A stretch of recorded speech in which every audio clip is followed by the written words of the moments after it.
Now, how did you develop this touch? Because I noticed you're not playing the same velocity. You're leaning into this. So the touch is kind of hard to explain. It's like the feeling. Like, you know, I'm playing hard enough that the note will resonate, but if I want to make sure I intensify, I dig into it.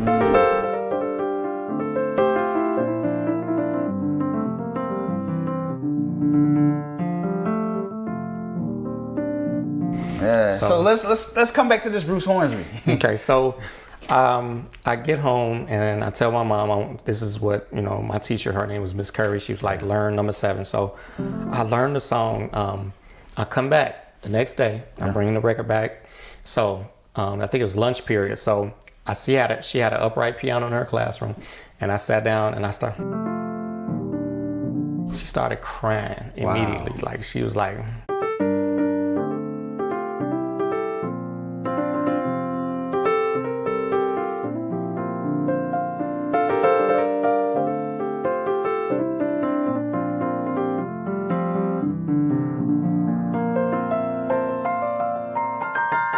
so, yep, back to those clusters. All of those clusters. So, and after that, you know, I was a Bruce Hornsby fan. Yeah. After that, man, like the way his touch is like, there's a song that he has also on one of his projects. It's called Dreamland. Okay. It's like,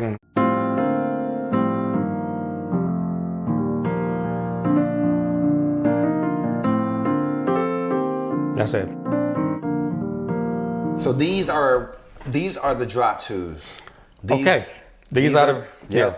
So for example, like when you play that B flat, like if you were to play a B flat major chord, yeah. Now, add the C there, right? Add it all together though, and with your D2. So what you're gonna do, take your left hand out, move that D down here, and then take the D out.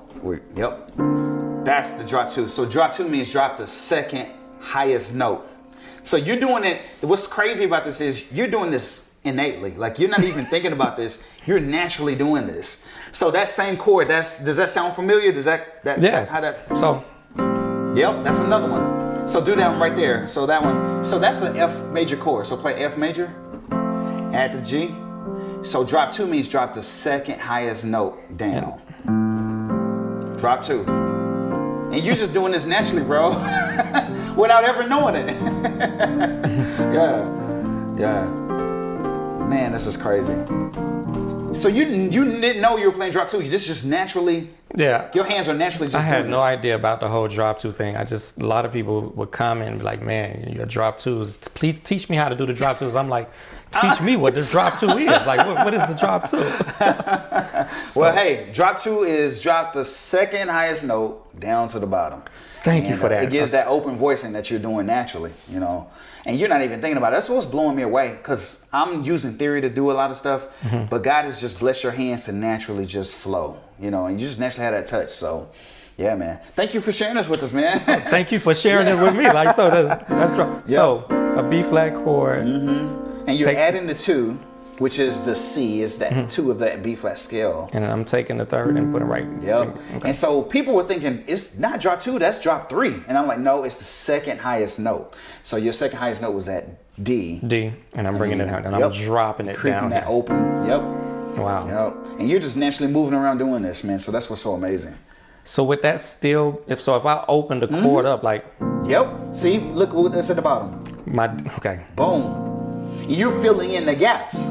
Got you. With whatever God has given you at that moment. So that's what makes it so special. Yeah, so that song is full of drop 2s. Yeah.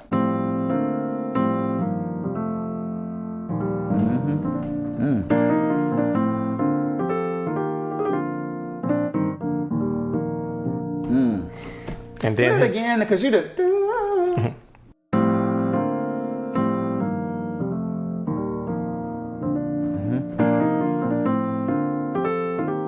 There it is.